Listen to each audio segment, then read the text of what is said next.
ನಮೋ ಭಗವತೆ ತಸ್ಮೈ ವ್ಯಾಸಾಯಾಮಿತ ತೇಜಸೆ ಯಸ್ಯ ಪ್ರಸಾದಾದ್ ವಕ್ಷ್ಯಾಮಿ ನಾರಾಯಣ ಕಥಾಮಿಮಾಂ. ಪ್ರಕೃತಿಃ ಸಾ ಪರಾಮಹ್ಯಂ ರೋದಸಿ ಲೋಕಧಾರಿಣಿ ಪ್ರತಾ ಸತ್ಯಾಮರಾಜೇಯ ಲೋಕಾನಾಂ ಆತ್ಮಸಂಧಿತ. ಏಷ ಲೋಕಗುರುಃ ಸಾಕ್ಷಾತ್ ಜಗದಾದಿಕರಃ ಪ್ರಭುಃ ಏಷ ಮಾತಾ ಪಿತಾ ಚೈವ ಯುಷ್ಮಾಕಂ ಚ ಪಿತಾಮಹಃ.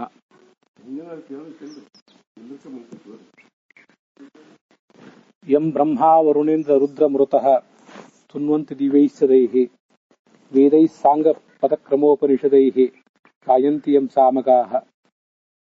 ಧ್ಯಾನಾವಸ್ಥಿತ ತದ್ಗತೇನ ಮನಸಾ ಪಶ್ಯಂತಿ ಯಂ ಯೋಗಿನೋ ಸೋಯಂ ವೋ ವಿದಧಾತು ವಾಂಛಿತ ಫಲಂ ತ್ರೈಲೋಕ್ಯನಾಥೋ ವಿಭುಃ. ಯಂ ಶೈವಾ ಸಮುಪಾಸತೆ ಶಿವ ಇತಿ ಬ್ರಹ್ಮೇತಿ ವೇದಾಂತಿನಃ ಅರ್ಹನ್ ನಿತ್ಯಥ ಜೈನಶಾಸನರತಾಃ ಕರ್ಮೇತಿ ಮೀಮಾಂಸಕಾಃ. ಬೌದ್ಧಾಃ ಬುದ್ಧ ಇತಿ ಪ್ರಮಾಣಪಟವಃ ಕರ್ತೇತಿ ನೈಯಾಯಿಕಾಃ. ಸೋಯಂ ವೋ ವಿದಧಾತು ವಾಂಛಿತ ಫಲಂ ತ್ರೈಲೋಕ್ಯನಾಥೋ ವಿಭುಃ. ಈ ಇಡೀ ವಿಶ್ವಕ್ಕಿರುವುದು ಒಬ್ಬನೇ ದೇವರು. ಆ ಒಬ್ಬನೇ ದೇವರನ್ನ ಶೈವರು ಶಿವ ಅಂತ ಉಪಾಸನೆ ಮಾಡ್ತಾರೆ. ಯಾರು ಶಿವನನ್ನು ಸರ್ವೋತ್ತಮ ಅಂತ ಪೂಜೆ ಮಾಡ್ತಾರಲ್ಲ ಅವರು ಅವನನ್ನು ಶಿವ ಅಂತ ಉಪಾಸನೆ ಮಾಡ್ತಾರೆ. ಇನ್ನು ವೇದಾಂತಿಗಳು ಕೆಲವರು ಬೇರೆಯವರು ಉಪನಿಷತ್ತುಗಳು ಇತ್ಯಾದಿಗಳ ಅಧ್ಯಯನ ಮಾಡುವವರು ಅವನನ್ನೇ ಬ್ರಹ್ಮ ಅಂತ ಉಪಾಸನೆ ಮಾಡ್ತಾರೆ.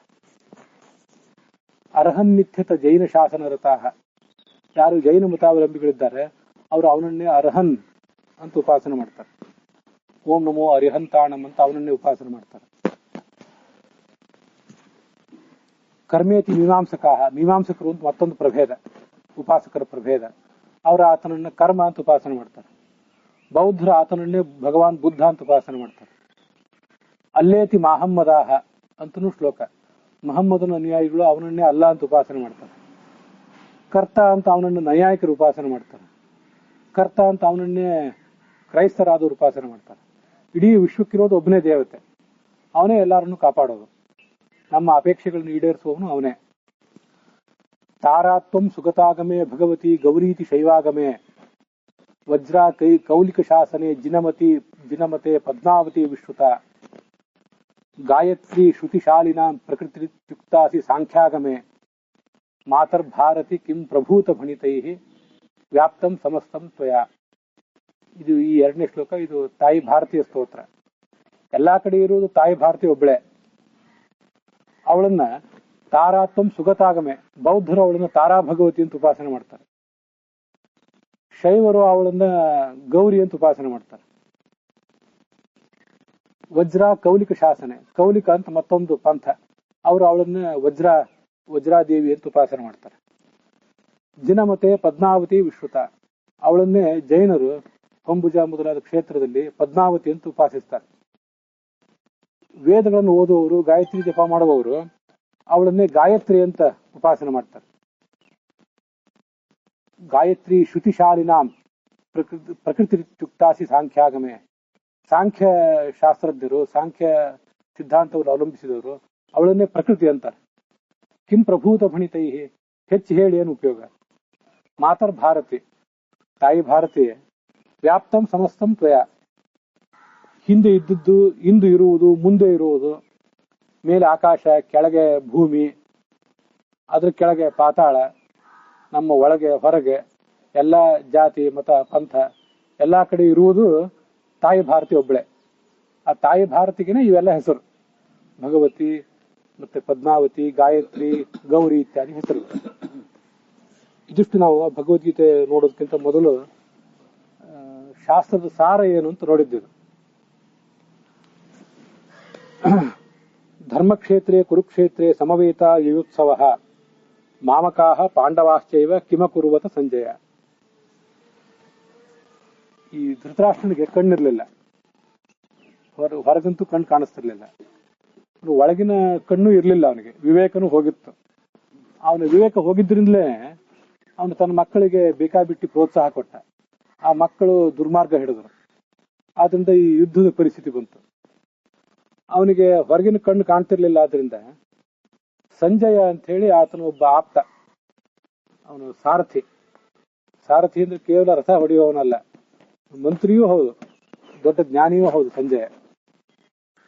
ಆ ಸಂಜಯನನ್ನ ಈ ವ್ಯಾಸನ ಜೊತೆಗೆ ಅವನ ಆಪ್ತನನ್ನಾಗಿ ವೇದವ್ಯಾಸರು ಬಿಟ್ಟು ಕೊಟ್ಟಿದ್ರು. ಯಾವತ್ತು ಈ ಸಂಜಯ ಧೃತರಾಷ್ಟ್ರನಿಗೆ ಬಲಗೈ ಅಂತ ಇರಬೇಕು, ಎಲ್ಲ ಕರ್ತವ್ಯದ ವಿಷಯಗಳು ಅವನಿಗೆ ಉಪದೇಶ ಕೊಡಬೇಕು, ಸಲಹೆ ಕೊಡಬೇಕು ಮಂತ್ರಿಗಳಂತೆ. ಅದಲ್ಲದೆ ಮತ್ತೊಂದು ಅವನಿಗೆ ಆ ಸಂಜಯನಿಗೆ ವರ ಇತ್ತು, ಅದು ದಿವ್ಯ ದೃಷ್ಟಿ. ಅವನಿಗೆ ಅವನ ಅರಮನೆಯೊಳಗೆ ಕೂತ್ಕೊಂಡು ಯುದ್ಧ ಭೂಮಿಯೊಳಗೆ ಏನ್ ನಡೀತಿತ್ತೋ ಅದನ್ನೆಲ್ಲ ನೋಡೋ ಶಕ್ತಿ ಇತ್ತು ಅವನಿಗೆ. ಆದ್ರಿಂದ ಆ ಸಂಜಯ ಕೆಲವು ಬಾರಿ ಯುದ್ಧ ಭೂಮಿಗೆ ಹೋಗ್ತಿದ್ದ, ಎಷ್ಟೋ ಬಾರಿ ಯುದ್ಧ ಭೂಮಿಗೆ ಹೋಗದೆ ಹೋದ್ರು ಅಲ್ಲಿ ಏನ್ ನಡೀತಿತ್ತು ಅನ್ನೋದು ಅವನಿಗೆ ಗೊತ್ತಾಗ್ತಿತ್ತು. ಆದ್ರಿಂದ ಅವನು ಈ ವ್ಯಾಸನಿಗೆ ಈ ಧೃತರಾಷ್ಟ್ರನಿಗೆ ನಡೆದ ಸಂಗತಿಗಳನ್ನೆಲ್ಲ ವರ್ಣನೆ ಮಾಡ್ತಿದ್ದ. ಮತ್ತೆ ಸಂಜಯ ಒಂದು ವೇಳೆ ಯುದ್ಧ ಭೂಮಿಗೆ ಹೋದ್ರೂ ಅವನನ್ನ ಯಾರು ಹಿಂಸಿಸ್ತಿರ್ಲಿಲ್ಲ, ಕೌರವರಾಗ್ಲಿ ಪಾಂಡವರಾಗ್ಲಿ ಅವನಿಗೇನೂ ಮಾಡ್ತಿರ್ಲಿಲ್ಲ ಅಂತ ಎಲ್ಲರಿಗೂ ಸಮ್ಮತನಾದವನು. ಅವನು ಧೃತರಾಷ್ಟ್ರ ಕೇಳಿದ ಸಂಜಯನನ್ನ, ಯುದ್ಧ ಪ್ರಾರಂಭ ಆಗಿದೆ, ನನ್ನ ಮಕ್ಕಳೆಲ್ಲ ಹೋಗಿದ್ದಾರೆ, ನನ್ನ ಮಕ್ಕಳು ಮತ್ತೆ ನನ್ನ ತಮ್ಮ ಪಾಂಡು ಮಹಾರಾಜನ ಮಕ್ಕಳು ಅವರಿಬ್ರು ಈ ಕುರುಕ್ಷೇತ್ರಕ್ಕೆ ಹೋದ್ರಲ್ಲ, ಅವರಲ್ಲಿ ಏನ್ ಮಾಡಿದ್ರು? ಕುರುಕ್ಷೇತ್ರ ಅನ್ನೋದು ಧರ್ಮಕ್ಷೇತ್ರ, ಸುಮ್ಮನೆ ಯಾವುದು ಯುದ್ಧರಂಗ ಅಷ್ಟೇ ಅಲ್ಲ ಅದು. ಕುರುಕ್ಷೇತ್ರ ಅನ್ನೋದು ಆವಾಗಲೂ ಈಗಲೂ ದೊಡ್ಡ ಪುಣ್ಯಕ್ಷೇತ್ರನೇ. ಈ ಕುರು ಅಂತ ಕೌರವ ಪಾಂಡವರ ವಂಶದ ಒಬ್ಬ ಹಿಂದಿನ ರಾಜ, ದೊಡ್ಡ ರಾಜ, ಕುರು ಅಂತ ರಾಜನ ಹೆಸರು ಅದು. ಅವನು ಆ ಪ್ರದೇಶ ಇತ್ಯಾದಿಗಳನ್ನೆಲ್ಲ ಬಳಕೆಗೆ ತಂದ, ಆ ಪ್ರದೇಶ ನಿರ್ಮಾಣ ಮಾಡಿದವನು ಅವನು. ದೊಡ್ಡ ಮಟ್ಟದ ಕಾಡು ಇತ್ಯಾದಿಗಳಿದ್ದಿರಬೇಕು, ಆ ಸುತ್ತಮುತ್ತಲಿನ ಪರಿಸರವನ್ನೆಲ್ಲ ಜನರ ಆವಾಸಕ್ಕೆ ಯೋಗ್ಯ ಮಾಡಿದವನು ಆ ಕುರು ಅಂತ ಹೇಳಿ. ಅದಕ್ಕಾಗಿ ಅದನ್ನು ಕುರುಕ್ಷೇತ್ರ ಅಂತಾರೆ ಆ ಜಾಗಕ್ಕೆ.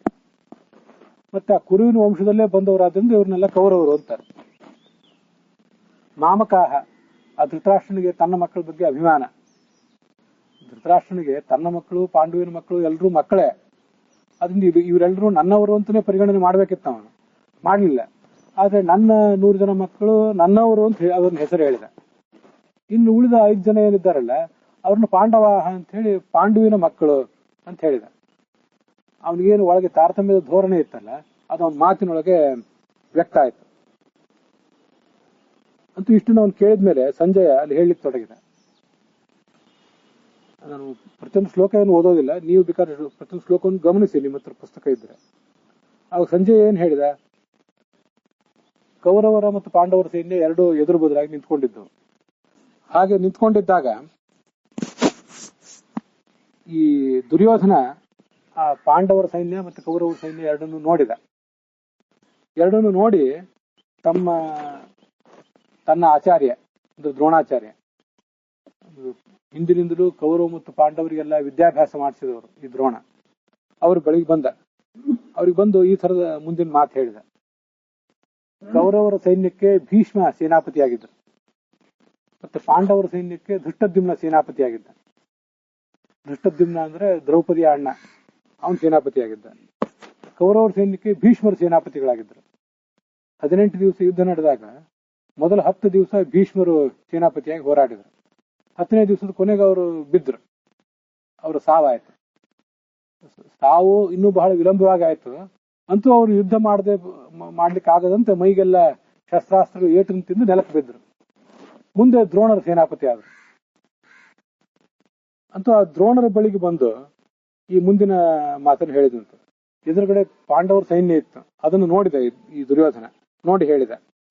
ನೋಡಿ ತನ್ನ ಗುರುಗಳಿಗೆ ಹೇಳಿದ, ಪಶ್ಯೈತಾಂ ಪಾಂಡುಪುತ್ರಾಣಾಂ ಆಚಾರ್ಯ. 3ನೇ ಶ್ಲೋಕ. ಗುರುಗಳೇ, ಎದುರುಗೆ ಆ ಪಾಂಡವರ ಸೈನ್ಯ ಇದೆ, ಅದನ್ನೊಂದು ಬಾರಿ ಈಗಾಗಲೇ ನೀವು ನೋಡಿದ್ದೀರಿ, ಇನ್ನೂ ಒಂದು ಬಾರಿ ನೋಡಿ. ಪಾಂಡುಪುತ್ರಾಣಾಂ ಆಚಾರ್ಯ, ಅದನ್ನ ನೋಡಿ, ಆ ಸೈನ್ಯವನ್ನು ನೋಡಿ. ಆ ಸೈನ್ಯವನ್ನು ಸಜ್ಜುಗೊಳಿಸಿದವರು ಯಾರು? ಸೈನ್ಯ ಬೇಕಾಬಿಟ್ಟಿಯಾಗಿ ನಿಂತ್ಕೊಂಡಿರೋದಿಲ್ಲ. ಯುದ್ಧ ಮಾಡ್ಲಿಕ್ಕೆ ಆರಂಭದ ಸ್ಥಿತಿ ವ್ಯೂಹ ಅಂತಾರೆ, ಚಕ್ರವ್ಯೂಹ, ಪದ್ಮವ್ಯೂಹ ಮೊದಲಾದ, ಗರುಡ ವ್ಯೂಹ ಮೊದಲಾದ ವ್ಯೂಹಗಳು. ಸೈನ್ಯ ನಿಲ್ಬೇಕಾದ ಒಂದು ಪೊಸಿಷನ್. ಆ ತರ ಸೈನ್ಯವನ್ನ ಸೆಟ್ ಮಾಡಿ ನಿಲ್ಲಿಸಿದವನು ದೃಪದ ರಾಜನ ಮಗನಾದ ಧೃಷ್ಟದ್ಯುಮ್ನ. ಧೃಷ್ಟದ್ಯುಮ್ನ ಮತ್ತು ದ್ರೌಪದಿ ಇಬ್ರು ಕೂಡ ದೃಪದ ರಾಜನ ಮಕ್ಕಳು. ದೃಪದ ರಾಜನ ಮಗ ಈ ಧೃಷ್ಟದ್ಯುಮ್ನ, ಅವನು ಈ ಸೈನ್ಯವನ್ನ ವ್ಯೂಹ ಕ್ರಮದೊಳಗೆ ನಿಲ್ಲಿಸಿ ಯುದ್ಧಕ್ಕೆ ಸಿದ್ಧ ಮಾಡಿದ್ದಾನೆ. ಮತ್ತು ಆ ಧೃಷ್ಟದ್ಯುಮ್ನನು ಬೇರೆ ಯಾರಲ್ಲ, ತವ ಶಿಷ್ಯೇಣ, ನಿಮ್ಮ ಶಿಷ್ಯನೇ ಅವನ. ಹಿಂದೆ ಬಾಲ್ಯದಲ್ಲಿ ಅಂದ್ರೆ ಕೌರವ ಪಾಂಡವರಿಗೆಲ್ಲ ಸರಿಸುಮಾರು 18-20 ವಯಸ್ಸಾದಾಗ ಕೌರವರು, ಪಾಂಡವರು ಮತ್ತು ಬೇರೆ ದೇಶದ ಕೆಲವು ರಾಜರು ಮತ್ತೆ ಅದ್ರೊಳಗೆ ಧೃಷ್ಟದ್ಯುಮ್ನೂ ಇದ್ದ. ಇವರೆಲ್ಲರೂ ಈ ದ್ರೋಣಾಚಾರ್ಯ ಹತ್ರ ವಿದ್ಯಾಭ್ಯಾಸ ಮಾಡಿದ್ರು. ಅದಕ್ಕಾಗಿ ನಿಮ್ಮ ಶಿಷ್ಯನೇ ಆದಂತಹ ಧೃಷ್ಟದ್ಯುಮ್ನ ಆ ಎದುರಿನ ಸೈನ್ಯಕ್ಕೆ ಸೇನಾಪತಿ ಆಗಿದ್ದಾನೆ, ಅವನ ಸೈನ್ಯವನ್ನು ನಿಲ್ಲಿಸಿದ್ದಾನೆ, ಅದನ್ನೊಂದು ಬಾರಿ ನೋಡ್ರಿ ಅಂತ ಹೇಳಿದಾನ. ಅಲ್ಲಿ ನಿಮ್ಮ ಶಿಷ್ಯನೇ ಅಂತ ಹೇಳಲಿಕ್ಕೆ ಏನು ಕಾರಣ ಅಂದ್ರೆ, ನೀವು ನಮ್ಗೆಲ್ಲ ವಿದ್ಯಾಭ್ಯಾಸ ಮಾಡಿಸಿದವರು, ನಿಮ್ಮ ಹತ್ರನೇ ಯುದ್ಧ ವಿದ್ಯೆ ಕಲ್ತವನು ಅವನು. ಅಂಥವನು ಅಲ್ಲಿ ಹೋಗಿ ಅಲ್ಲಿದ್ದಾನೀಗ. ಪಾಂಡವರಿಗೆ ಅವನು ಬೀಗ, ಪಾಂಡವರಿಗೆ ತಮ್ಮ ತಂಗಿಯನ್ನು ಕೊಟ್ಟವನು, ಸೈನ್ಯವನ್ನು ಸಜ್ಜುಗೊಳಿಸಿ ನಿಂತಿದ್ದಾನೆ. ನೀವೇ ಅವನಿಗೆ ವಿದ್ಯೆ ಕಲಿಸ್ಕೊಟ್ಟಿದ್ದೀರಿ. ಈ ದುರ್ಯೋಧನ ಮನಸ್ಸಿನೊಳಗೆ ಏನು ಸಂಕಟ ಅಂದ್ರೆ, ತನ್ನ ಸೇನಾಪತಿಗಳಾದಂತಹ ಭೀಷ್ಮ, ಅವರ ಬಳಿಕದ ಹಿರಿಯ ಸ್ಥಾನ ದ್ರೋಣರಿಗೆ, ಇವ್ರು ಯಾರು ಕೂಡ ಪೂರ್ಣವಾಗಿ ನನ್ನ ಕಡೆ ಮನಸ್ಸಿಟ್ಟು ಹೋರಾಡ್ತಿಲ್ಲ ಅಂತ ಒಂದು ಸಂಕಟ. ಯುದ್ಧದ ಆರಂಭದ ಸ್ಥಿತಿಯೊಳಗೇನೆ ದುರ್ಯೋಧನ ಒಂದು ರೀತಿ ಸೋಲೊಪ್ಪಿದಂಗಾಗಿತ್ತು. ಯಾಕೆಂದ್ರೆ ಆ ದ್ರೋಣರು ಅರ್ಜುನನ್, ಪಾಂಡವರ ಬಗ್ಗೆ, ಅದ್ರೊಳಗೂ ಅರ್ಜುನನ್ ಬಗ್ಗೆ ಬಹಳ ಪಕ್ಷಪಾತ ಇದ್ದವರು ಅಂತ ಮೊದಲಿಂದ ಗೊತ್ತಿತ್ತು ಎಲ್ಲರಿಗೂ. ದ್ರೋಣರಿಗೆ ಪಾಂಡವರ ಬಗ್ಗೆ ಬಹಳ ಪ್ರೀತಿ ಇತ್ತು. ಯಾಕೆಂದ್ರೆ ಆ ದ್ರೋಣರಿಗೆ ಆಗಬೇಕಾದ ಕೆಲಸಗಳನ್ನೆಲ್ಲ ಈ ಪಾಂಡವರೇ ಮಾಡಿಕೊಟ್ಟಿದ್ರು. ದ್ರೋಣರಿಗೂ ದ್ರುಪದ ರಾಜನಿಗೂ ಒಂದು ಜಗಳ ಆಗಿತ್ತು ಬಹಳ ಹಿಂದೆ. ಆ ದ್ರೋಣ ಮತ್ತು ದ್ರುಪದ ರಾಜ ಅಂದ್ರೆ ದ್ರೌಪದಿ ಅಪ್ಪ ಇಬ್ರು ಒಬ್ಬರ ಹತ್ರನೇ ಓದಿದವರು. ಅಲ್ಲಿ ಓದ್ಲಿಕ್ಕೆ ಹೋದಾಗ ಆ ಸಲುಗೆಯಲ್ಲಿ ಈ ದ್ರುಪದ, ನಾಳೆ ನಾವಿಬ್ರು ದೊಡ್ಡವರಾದ್ಮೇಲೆ ನನ್ನ ರಾಜ್ಯಕ್ಕೆ ನೀನು ಬಾ, ನಿನಗೆ ಅರ್ಧ ರಾಜ್ಯ ಕೊಡ್ತೇನೆ, ಸಂಪತ್ತು ನನ್ನದಾದ ಏನಂತ ಇಬ್ರು ಹಂಚಿಕೊಂಡು ಉಪಯೋಗ ಮಾಡೋಣ ಅಂತ ಹೇಳಿದ್ದ. ಮುಂದೆ ಈ ದ್ರೋಣ ಬಡತನದ ಪರಿಸ್ಥಿತಿ ಇದ್ದಾಗ ಆ ರಾಜನ ಹತ್ರ ಹೋದಾಗ, ಏನೋ ಸಣ್ಣವನಿದ್ದಾಗ ಹೇಳಿದ್ದೆ, ಆ ಮಾತು ಕೇಳಿ ಈಗ ಬಂದೇ ಬಿಡ್ಬೇಕೆ ನನ್ನ ಹತ್ರ, ನಿನಗೇನು ಅರ್ಧ ರಾಜ್ಯ ಕೊಡೋದು ಅಂತ ಅವನನ್ನು ತಿರಸ್ಕಾರ ಮಾಡಿಬಿಟ್ಟಿದ್ದ. ಆಗ ಈ ದ್ರೋಣ ಈ ದ್ರುಪದ ರಾಜನನ್ನು ಸೋಲಿಸಿ ಅವನನ್ನ ಬಂಧಿಸಿ ಹಗ್ಗ ಕಟ್ಟಿಸಿ ನನ್ನ ಕಾಲಿಗೆ ಬಂದು ಬೀಳುವಂಗೆ ಮಾಡ್ತೇನೆ, ನಾನು ಮಾಡೋದಿಲ್ಲ, ಇದನ್ನ ನನ್ನ ಶಿಷ್ಯರ ಹತ್ರ ಮಾಡಿಸ್ತೇನೆ ಅಂತ ಪ್ರತಿಜ್ಞೆ ಮಾಡಿದ್ದ. ಅದಕ್ಕೆ ಮುಂದೆ ಅವಕಾಶ ಬಂದಿತ್ತು. ಕೌರವ ಮತ್ತು ಪಾಂಡವರಿಗೆ ಅವನು ಶಸ್ತ್ರ ವಿದ್ಯಾಭ್ಯಾಸ ಮಾಡಿಸಿದ. ಶಸ್ತ್ರ ವಿದ್ಯಾಭ್ಯಾಸ ಎಲ್ಲ ಮುಗಿದ್ಮೇಲೆ ನಮ್ಗೆ ಗುರುದಕ್ಷಿಣೆ ಬೇಕು ಅಂತಂದ ದ್ರೋಣ. ಏನ್ ಗುರುದಕ್ಷಿಣೆ ಅಂತ ಕೇಳಿದ್ರೆ, ದ್ರುಪದ ರಾಜನನ್ನು ಹಿಡಿದು ಬಂಧಿಸಿ ಕರ್ಕೊಂಡು ಬನ್ರಿ ಅಂತ. ಕೌರವರೆಲ್ಲ ಹೋದ್ರು, ಅವರೆಲ್ಲ ಸೋತಾಗ್ಬಿಟ್ರು. ಅವರು ದ್ರುಪದ ರಾಜನ ಕಡೆಯವರು ಕೌರವ್ರನ್ನ ಸದೆ ಬಡದು ಹಣ್ಣುಗಾಯಿ ನೀರುಗಾಡಿ ಗಾಯಿ ಮಾಡಿ ಕೈ ಬಿಟ್ಬಿಟ್ಟಿದ್ರು. ಅದು ಅವ್ರಿಗೆ ಆಗ್ಲಿಲ್ಲ. ಅದಾದ್ಮೇಲೆ 5 ಜನ ಪಾಂಡವರು ಹೋದ್ರು. ಇವ್ರು ಹೋಗಿ ಆ ದ್ರುಪದ ರಾಜನ ಸೈನ್ಯವನ್ನೆಲ್ಲ ಸೋಲಿಸಿ, ದ್ರುಪದ ರಾಜನನ್ನು ಸೋಲಿಸಿ ಅವನನ್ನು ಕಟ್ಟಿ ಈ ದ್ರೋಣರ ಬಳಿಗೆ ತಂದುಬಿಟ್ರು. ಹೀಗೆ ಆ ದ್ರುಪದ ರಾಜ ದ್ರೋಣದ ಕಡೆಯಿಂದ ಸೋಲಿಗೊಳಗಾದ. ಯಾರ ಕಡೆಯಿಂದ? ಪಾಂಡವರ ಕಡೆಯಿಂದ. ಆದ್ರಿಂದ ಪಾಂಡವರ ಬಗ್ಗೆ ಅವರಿಗೆ ಪಕ್ಷಪಾತ ಇತ್ತು ದ್ರೋಣರಿಗೆ. ಇಂಥವ್ರು ಎದುರುಗಡೆ ಪಾಂಡವರಿದ್ದಾರೆ, ಅಂತಹ ಪಾಂಡವರನ್ನ ವಿರೋಧಿಸಿ ಈ ದ್ರೋಣರ ಶಿಷ್ಯರನ್ನು ವಿರೋಧಿಸಿ ಏನು ಯುದ್ಧ ಮಾಡ್ತಾರೆ? ಸುಮ್ಮನೆ ನಮ್ಮ ಕಡೆ ಇದ್ದಾರೆ ಅಷ್ಟೇ. ಭೀಷ್ಮರಂತೂ ಪಾಂಡವರಿಗೆ ಅಜ್ಜನೇ ಆಗ್ಬೇಕು, ಅವರಾದ್ರೂ ಏನು ಯುದ್ಧ ಮಾಡ್ತಾರೆ ಅಂತ ಅವನಿಗೊಂದು ಗೊಂದಲ ಇತ್ತು. ಮತ್ತೆ ಆ ಗೊಂದಲ ಸರಿಯೂ ಆಗಿತ್ತು, ಅದ್ರೊಳಗೇನು ತಪ್ಪಿರ್ಲಿಲ್ಲ. ಅರ್ಥಸ್ಯ ಪುರುಷೋ ದಾಸೋ ದಾಸಸ್ವರ್ಥೋ ನ ಕಸ್ಯಚಿತ್ ಅಂತ ದ್ರೋಣ ಮತ್ತು ಭೀಷ್ಮರಿಬ್ರು ಹೇಳ್ಕೊತಾರೆ. ಯುದ್ಧದ ಆರಂಭದ ಸ್ಥಿತಿಯಲ್ಲಿ ಈಗೇನು ಭಗವದ್ಗೀತೆ ನಡೆದಿದೆಯಲ್ಲ, ಇದಕ್ಕಿಂತ ಮುಂದಿನ ಸ್ಥಿತಿ ಹೇಗೆ ಅಂದ್ರೆ, ಮೊದಲಿನ ಸ್ಥಿತಿ ಹೇಗೆ ಅಂದ್ರೆ, ಈ ಯುಧಿಷ್ಠಿರ ಧರ್ಮರಾಜ ಹೋಗಿ ಭೀಷ್ಮ ದ್ರೋಣರಿಗೆ ನಮಸ್ಕಾರ ಮಾಡಿ, ನಾನು ಯುದ್ಧ ಮಾಡುವವನಿದ್ದೇನೆ, ನನಗೆ ಅನುಮತಿ ಕೊಡ್ರಿ ಅಂತ ಕೇಳಿದೆ. ಇದರ ಬಹಳ ವಿಚಿತ್ರ. ಎದುರಿನ ಪಕ್ಷದವ್ರ ಹತ್ರ ಹೋಗಿ ನಾನು ಯುದ್ಧ ಮಾಡುವವನಿದ್ದೇನೆ, ನನಗೆ ಅನುಮತಿ ಕೊಡ್ರಿ ಅಂತ ಈ ತರ ಕೇಳಿದ್ರೆ, ಅವ್ರ ಮನಸ್ಸಿನೊಳಗೆ ಈ ಮೊಮ್ಮಗನ ಸಮಾನನಾದಂತಹ ಇವನ ಬಗ್ಗೆ ಏನ್ ಧೋರಣೆ ಮೂಡಬೇಕು ಅಂತ ಅವ್ರಿಗೊಂದು ಗೊಂದಲ. ಆ ಗೊಂದಲ ಹುಟ್ಟಿ ಹಾಕಿದ್ದ ಈ ಧರ್ಮರಾಜನ ಶಕ್ತಿ ಅಂತದ್ದು ಅಂದ್ರೆ, ಈ ಅರ್ಜುನ ಬಿಲ್ಲು ವಿದ್ಯಾ ಇದರಲ್ಲಿ ಪರಿಣತ, ಭೀಮ ಗದಾ ವಿದ್ಯಾದಲ್ಲಿ ಪರಿಣತ. ಆದರೆ ಧರ್ಮರಾಜ ಬಹಳ ದೂರದೃಷ್ಟಿ ಇದ್ದವನು. ಅವನು ತನ್ನ ಕಣ್ಣಿನ ಮೂಲಕನೇ, ತನ್ನ ಮನಸ್ಸಿನ ಆಲೋಚನೆಗಳ ಮೂಲಕವೇ ಶತ್ರುಗಳನ್ನೆಲ್ಲ ಕೊಲ್ತಿದ್ದ ಅಂತ ಹೇಳ್ತದೆ ಮಹಾಭಾರತ. ಅವನ ಆ ಸ್ಟ್ರಾಟಜಿ, ಯುದ್ಧ ತಂತ್ರ ಆ ತರ ಇತ್ತು. ಹೋಗಿ ಭೀಷ್ಮ ದ್ರೋಣರಿಗೆ ಕಾಲಿಗೆ ಬಿದ್ಮೇಲೆ ಅವ್ರು ಅಲ್ಲೇ ಅರ್ಧ ಮೆತ್ತಗಾಗಿಬಿಟ್ಟಿದ್ರು. ಏನ್ ಮಾಡೋಣ, ನಾವು ಅರ್ಥಕ್ಕೆ ದಾಸರಾಗಿದ್ದೀವಿ.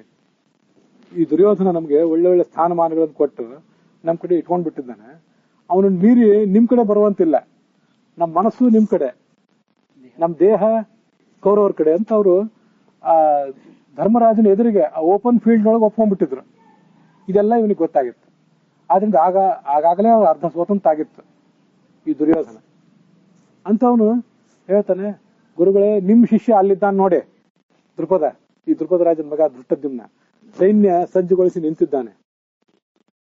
ಮತ್ತೆ ನೀವು ಅಲ್ಲಿ ಪಾಂಡುಪುತ್ರಾಣಾಮ ಆಚಾರ್ಯ ಅಂತ, ನೀವು ಆಚಾರ್ಯರು, ನಮ್ ಗುರುಗಳು.